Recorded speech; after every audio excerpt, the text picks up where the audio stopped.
Good evening friends, welcome to the quarter monk. मैं आज फिर से एक नई वीडियो लेके आपके सामने आया हूँ। अगर आपने अभी तक चैनल को सब्सक्राइब नहीं किया है तो सब्सक्राइब कीजिए। अगर हमारी वीडियोस पसंद आती हैं तो उसे लाइक भी कीजिए और अपने दोस्तों के साथ शेयर भी कीजिए।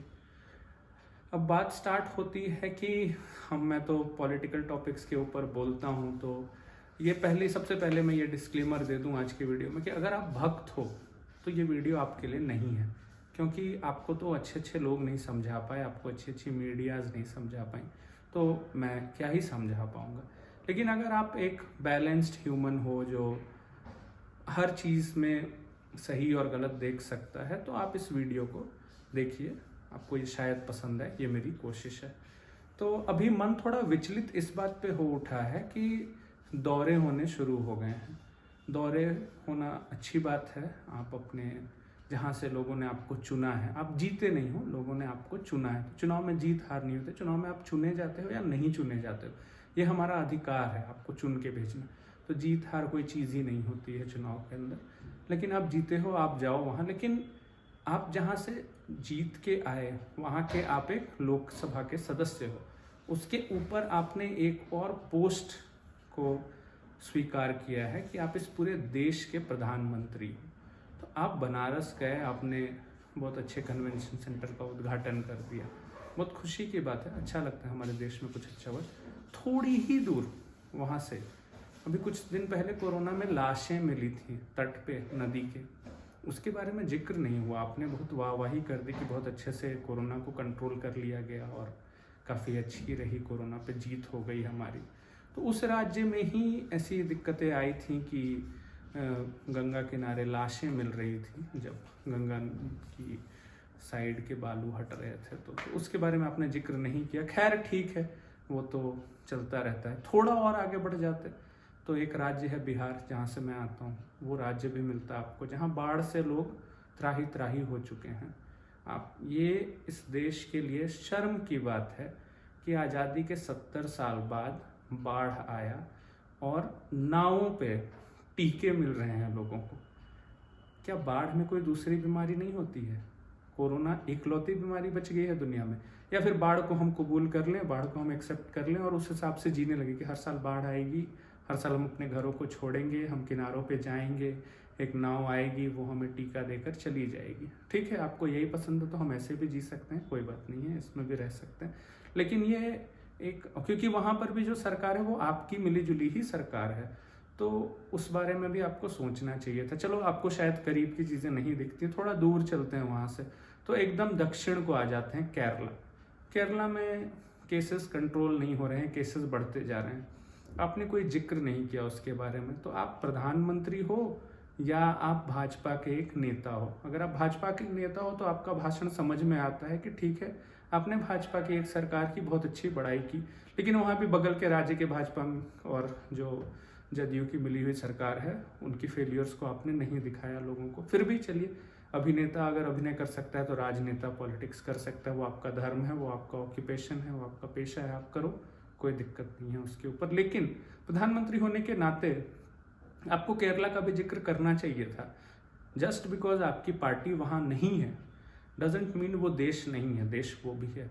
उसके बाद एक खबर विचलित करने वाली आती है पश्चिम बंगाल से कि वहाँ आप वैक्सीन सप्लाई नहीं करवा पा रहे हो। आपने तो ऐसा बोला था कि जून के बाद पूरे इंडिया में वैक्सीन की कमी होगी ही नहीं।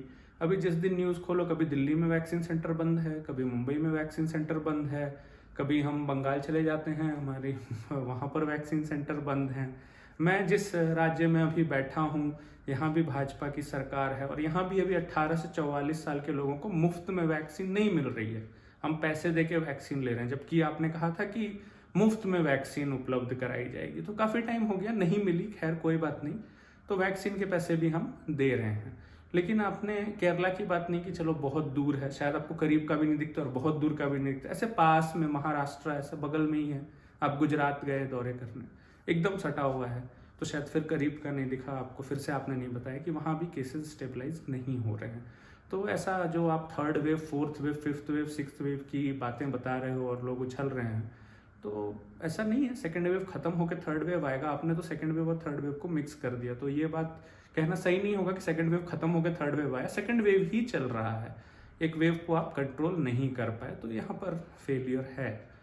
तो एज अ जनता हमें क्या जानना है? हमें ये जानना है कि जैसे एक क्रिकेटर क्रिकेट खेलता है, एक सॉफ्टवेयर इंजीनियर सॉफ्टवेयर बनाता है, एक पॉलिटिशियन पॉलिटिक्स करता है, वो हमारे आपके लिए कुछ नहीं करता है, हम और आप उसके लिए एक नंबर हैं।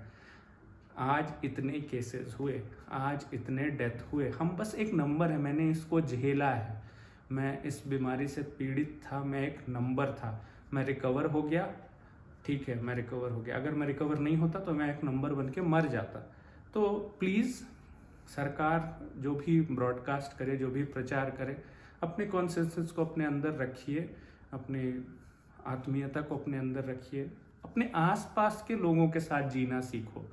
जो ये एक भारत में भी बहुत गंदी चीज़ हो गई है कि मैं हिंदू हूँ, वो मुस्लिम है, वो बौद्ध धर्म को मानने वाला है, वो जैन धर्म को मानने वाला है, वो सिख है, वो ईसाई है। ये एक आइडेंटिटी हमें मिली है।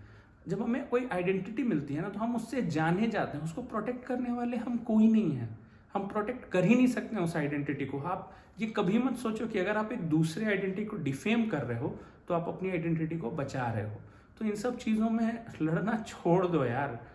हम इंडियंस हैं, हम ह्यूमंस हैं, हम अर्थ के हैं। जब कोई मार्स से दिखेगा तो हम अर्थ पे दिखेंगे, जब कोई अफ्रीका से दिखेगा तो हम एशियन दिखेंगे, जब कोई एशिया से दिखेगा तो हम इंडियन दिखेंगे, इंडिया के अंदर से दिखेगा तो हम किसी स्टेट के दिखेंगे, स्टेट के अंदर से दिखेगा तो हम किसी डिस्ट्रिक्ट के दिखेंगे, डिस्ट्रिक्ट के अंदर से दिखेगा तो हम इस डिस्ट्रिक्ट के इस कॉर्नर से आते हैं या उस कॉर्नर से आते हैं, ऐसे दिखेंगे। तो ये सब क्यों है? क्योंकि इन सब चीज़ों पर ना वोट मिलता है। हमको आपको कुछ नहीं मिलता है इन सब चीज़ों से, है ना। हमारे अपने बीमार भी हुए हैं, हमारे अपने मरे भी हैं, हमारे अपने, और इसके लिए किसी ने हमसे माफ़ी तक नहीं मांगी। ये अगर मैं रोड एक्सीडेंट में मर जाऊं, जहां मेरी गलती है कि मैंने ओवर स्पीडिंग की थी, ठीक है, मेरी गलती है, लेकिन अगर मैं रोड एक्सीडेंट में मरूं जहां रोड पे गड्ढे थे, किसकी गलती है? मेरी गलती है? नहीं है ना। लेकिन उसके लिए आपसे कोई माफ़ी मांगने नहीं आता है। वैसे ही ये कोरोना मेरी गलती नहीं है, ये बीमारी मेरी गलती नहीं है। ये गलती किसकी है? ये गलती किसी की नहीं है। ये एक बीमारी फैली है, लेकिन इसको कंट्रोल कौन करेगा? जिसको हमने वोट दिया है, जिसको हमने चुना है, जिसको हम लेकर आए थे, जिस पे हमें भरोसा था। पर वो तो खैर अभी इनॉग्रेशंस में बिजी हैं और वो अपने पार्टी की सरकारों की उपलब्धियां गिनाने में बिजी हैं। तो खैर उनकी बातों को छोड़िए, शिमला, मनाली, कुल्लू सब रहेंगे यहीं पर, कहीं नहीं जा रहे हैं। हम और आप हो सकता है ना रहें। तो इन लोगों के भ्रम में मत आइए कि वेव खत्म हो रहा है, वेव शुरू हो रहा है, ये हो रहा है, वो हो रहा है। वैक्सीनेशन लीजिए, अपने आप को जितना प्रोटेक्ट कर सकते हैं उतना प्रोटेक्ट कीजिए और अपनी ज़िंदगी अच्छे से जिए। Thank you. जय हिंद।